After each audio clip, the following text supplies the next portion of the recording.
ដំណើរការសាងសង់ព្រះជីកភូណនដល់ណាហើយជំរាបសួរអ្នកទាំងអស់គ្នាវិលមកកាន់ YouTube Channel ខ្មែរ Language 123ថ្ងៃនេះខ្ញុំនឹងធ្វើវីដេអូមួយតាក់ទងជាមួយនឹងព្រះជីកភូណនតេជោព្រះជីកភូណនតេជោបានបើកការដ្ឋានសាងសង់នៅថ្ងៃទី5 ខែសីហាឆ្នាំ2024គម្រោងព្រះជីកភូណននេះមានប្រវែង180គីឡូម៉ែត្រដែលមានប្រវែងទទឹង100ម៉ែត្រក្រោមថវិកាសាងសង់$1,700 លានអាមេរិកក្នុងនោះក្រុមហ៊ុនខ្មែររបស់យើង 51% និងក្រុមហ៊ុនចិនចំនួន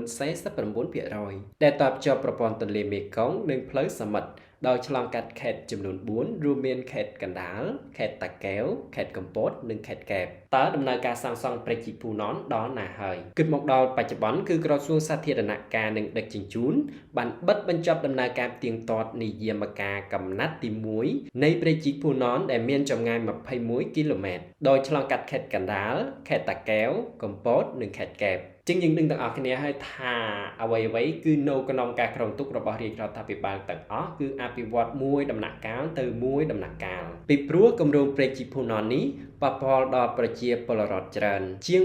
1500គ្រួសារដីលំនៅឋានជាង149ហិកតានិងដីស្រែចម្ការចំនួន2900ហិកតាជាងទៅតម្រូវការឲ្យរាជរដ្ឋាភិបាលមានការសិក្សាស្រាវជ្រាវឲ្យបានហ្មត់ចត់មែនទែនជាងយើងដឹងទាំងអស់គ្នាហើយដល់ពេលនេះគឺយើងកំពុងតែស្ថិតនៅក្នុងដំណើរការដោះស្រាយផលប៉ះពាល់សង្គមបរិស្ថានព្រមទាំងវាស់វែងបោះបង្គោលព្រំដីអញ្ចឹងខ្ញុំបានធ្វើបច្ចុប្បន្នភាពជូនបងប្អូនជាថាព្រះជីកភូណនតេជោនេះកំពុងតែដល់ដំណាក់កាលទី2ចំណុចទី2ក្នុងវីដេអូនេះខ្ញុំនឹងនិយាយរៀបរាប់អំពីផលប្រយោជន៍របស់ព្រះជីកភូណនផលប្រយោជន៍ទី1ដែលខ្ញុំចង់រៀបរាប់ប្រាប់បងប្អូនគឺថាពេលដែលព្រះជីកភូណននេះបង្កើតជារូបរាងស្រេចទៅហើយយើងនឹងមានផ្លូវទឹកឯករាជ្យមិនពឹងដង្ហើមគេដោះទៀតនោះទេបច្ចុប្បន្នទំនិញកម្ពុជាចង់ដឹកចេញទៅតាមផ្លូវសមុទ្រត្រូវឆ្លងកាត់កំពង់ផែរបស់ប្រទេសវៀតណាមរួមមានកំពង់ផែកែម៉ែបកំពង់ផែកឹងធើដែលហៅថាព្រែករាសីនឹងនិងកំពង់ផែសៃកងដែលហៅថាព្រៃនគរនឹងឯងបច្ចុប្បន្ននេះទំនិញនាំចូលនិងនាំចេញរបស់ប្រទេសកម្ពុជាត្រូវតែឆ្លងកាត់កំពង់ផែរបស់ប្រទេសវៀតណាមសម្រាប់ពាណិជ្ជកម្មអន្តរជាតិគឺ 33% ដោយដឹកជញ្ជូនតាមផ្លូវទឹកទន្លេមេគង្គព្រះជីកភូណននេះនឹងអាចកាត់បន្ថយទំនិញដឹកជញ្ជូនឆ្លងកាត់កំពង់ផែវៀតណាមពី 30% ចុះនៅត្រឹមតែ 10% ប៉ុណ្ណោះព្រោះបច្ចុប្បន្នរាល់ទំនិញផ្សេងៗរបស់ប្រទេសកម្ពុជាដែលនាំទៅក្រៅប្រទេសនានាតែងតែឆ្លងកាត់នៅកំពង់ផែរបស់ប្រទេសវៀតណាមដូច្នេះគម្រោងព្រះជីកភូណននេះអាចជួយកាត់បន្ថយភាពអាស្រ័យពីប្រទេសវៀតណាមបានច្រើនចំណេញទាំងពេលវេលាចំណេញទាំងតម្លៃនៃទំនិញផលប្រយោជន៍ទី2ខ្ញុំសូមជម្រាបបងប្អូនគឺថាពេលដែលព្រះជីកភូណននេះជីករួចស្រេចគឺនឹងតាក់ទាញអ្នកវិនិយោគទុនមកកាន់តែច្រើនមកប្រទេសកម្ពុជាកាលណាមានព្រះជីកភូណននេះឡើងតម្លៃដើមនៃការផលិតកាន់តែតិចអ្នកវិនិយោគទុនបរទេសនឹងមកដាក់ទុនបង្កើតក្រុមហ៊ុនកាន់តែច្រើនដល់ឱកាសការងារដល់ប្រជាពលរដ្ឋហេតុអ្វីក្រុមហ៊ុនបរទេសគេមកសហការជាមួយនឹងប្រទេសវៀតណាមច្រើនសហការជាមួយប្រទេសថៃច្រើនព្រោះគេមានកំពង់ផែទឹកជ្រៅប្រទេសវៀតណាមមានរហូតដល់12កំពង់ផែទឹកជ្រៅថៃមាន3កំពង់ផែទឹកជ្រៅធ្វើឲ្យបរទេសងាយដឹកទំនិញចេញចូលតាមផ្លូវទឹកតម្លៃនៃទំនិញដឹកតាមផ្លូវទឹកវាថោកជាងគេបង្អស់នាំឲ្យទំនិញរបស់គេមានភាពប្រកួតប្រជែងឥឡូវសូមគិតទាំងអស់គ្នាបើយើងដឹកទំនិញតាមផ្លូវឡាន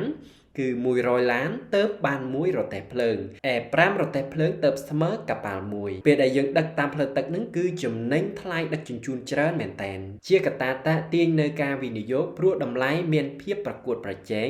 សម្រាប់ទំនិញកម្ពុជាទៅកាន់ទីផ្សារអន្តរជាតិពីព្រោះពេលដែលយើងកាត់បន្ថយបាននៅចំណាយថ្លៃដើមនៃការដឹកជញ្ជូនគឺធ្វើឲ្យតម្លៃទំនិញសរុបវាថ្លាក់ចុះអញ្ចឹងវាជាកត្តាមួយរួមចំណែកក្នុងការធ្វើឲ្យកម្ពុជាមានឧត្តមភាពប្រកួតប្រជែងជាមួយនឹងប្រទេសជិតខាងផលប្រយោជន៍មួយទៀតដែលខ្ញុំមើលឃើញហ្នឹងគឺពេលដែលវាចេញជារូបរាងគឺព្រែកជីក180គីឡូម៉ែត្រនេះនឹងអភិវឌ្ឍតំបន់ក្រីក្រនៅតាមបណ្ដោយព្រែកជីកមួយនេះព្រះជីកភូណននឹងជំរុញនគររូបនីយកម្មភាគខាងត្បូងនៃប្រទេសកម្ពុជារួមមានតាកែវកំពតកែបជាដើមបណ្ដាខេត្តទាំងនេះនឹងអភិវឌ្ឍលឿនជាងមុនដោយសារហេដ្ឋារចនាសម្ព័ន្ធថ្មីមួយនេះព្រមទាំងផលប្រយោជន៍ជាច្រើនមហាសាលទៀតពេលដែលព្រះជីកភូណននឹងកើតជារូបរាងរួមមានប្រជាជននឹងមានប្រព័ន្ធទឹកដើម្បីធ្វើស្រែចម្ការធារាសាស្ត្រចិញ្ចឹមសត្វផលប្រយោជន៍ដល់ប្រជាជនជិត 1.6 លាននាក់តាមដងព្រែកជីកជិត180គីឡូម៉ែត្រនេះ ជាចម្រោកដល់ជីវៈចម្រុះផ្សេងៗផងដែរខាងលើនេះខ្ញុំបានរៀបរាប់ចោលអំពីផលប្រយោជន៍របស់ប្រជាភូណនហើយមួយចំណុចទៀតមិនដឹងថាបងប្អូនយល់ដូចខ្ញុំអត់គឺចង់ឲ្យរដ្ឋាភិបាលបង្កើតមូលនិធិមួយដើម្បីប្រជាជនមានឱកាសក្នុងការចូលរួមកសាងដូចជាយើងមាន1រៀល2រៀលយើងបរិច្ចាគប៉ុណ្្នឹងទៅហើយអ្នកណាមានយើងអាចបរិច្ចាគ$10-20អីចឹងទៅខ្ញុំគិតថានឹងមានប្រជាជនជាច្រើននឹងចូលរួមក្នុងការបរិច្ចាគមួយនេះប៉ុន្តែវាមិនច្រើនប្រហែលនោះទេបើយើងមាន2រៀលយើងក៏មិនអាចណាខ្លាចជាសេដ្ឋីបើយើងបាត់2រៀលយើងក៏មិនអាចណាក្រទៅវិញបានដែរប៉ុន្តែយើងបរិច្ចាគ2រៀលនេះមានឈ្មោះថាយើងចូលរួមកសាងប្រទេសជាតិសង្ឃឹមថានឹងមានមូលនិធិកើតឡើងដើម្បីយើងចូលរួមកសាងប្រទេសជាតិទាំងអស់គ្នា